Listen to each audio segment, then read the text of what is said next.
রাজনীতিতে ফের ভাষা সন্ত্রাস। শুভেন্দু অধিকারীকে আক্রমণ করতে গিয়ে বেলাগাম পূর্ব বর্ধমানের তৃণমূল নেতা দেবু টুডু।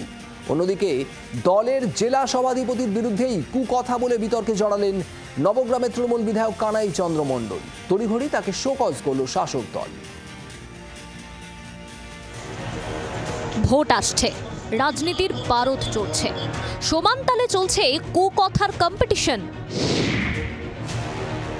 বিজেপিকে আক্রমণ করতে গিয়ে লাগাম ছাড়ালেন পূর্ব বর্ধমানের তৃণমূল নেতা দেবু টুডু। শনিবার গলসি বাজারের একটি সভায় ভিন রাজ্যে বাঙালি হেনস্থার অভিযোগে তিনি সরব হন।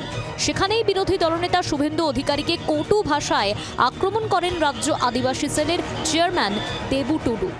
আমরা কোথায় পাবো? যারা অত্যাচার করছে পাবো না তো, কিন্তু আপনার পাড়ায় তো আছে জয় শ্রীরামের বাচ্চা। আমরা যাব না মোদিকে ধরতে। আমাদের পাড়ায় আমাদের বাংলায় কে আছে একজন মোদির বাচ্চা?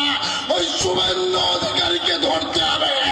যে বাঙালির অসম্মান, বাঙালির অপমান আমরা সইব না। দেবু টুডুর এই বক্তব্যকে হাতিয়ার করে তৃণমূলের বিরুদ্ধে সরব হয়েছে গেরুয়া শিবির।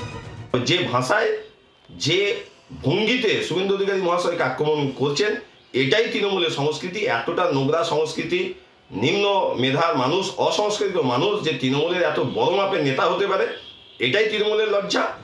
শুধু বর্ধমান নয়, কুকথা শোনা গেল মুর্শিদাবাদেও। সেখানে নিজের দলের জেলা সভাপতি খলিলুর রহমানকেই প্রকাশ্যে গালিগালাজ করে বিতর্কে জড়ালেন নবগ্রামের তৃণমূল বিধায়ক কানাই চন্দ্র মণ্ডল।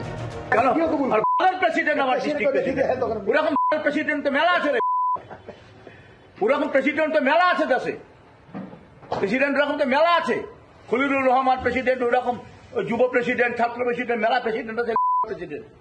প্রেসিডেন্টের কি দাম আছে? প্রেসিডেন্ট কি কাজ করে বেড়ায়?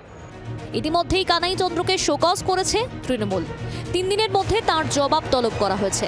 ক্যামেরায় সদন সিনহার সঙ্গে পার্থ চৌধুরী ও সোমা মাইতির রিপোর্ট, জি 24 ঘন্টা। বাংলার আওয়াজ, বাঙালির আবেগ, জি 24 ঘন্টা।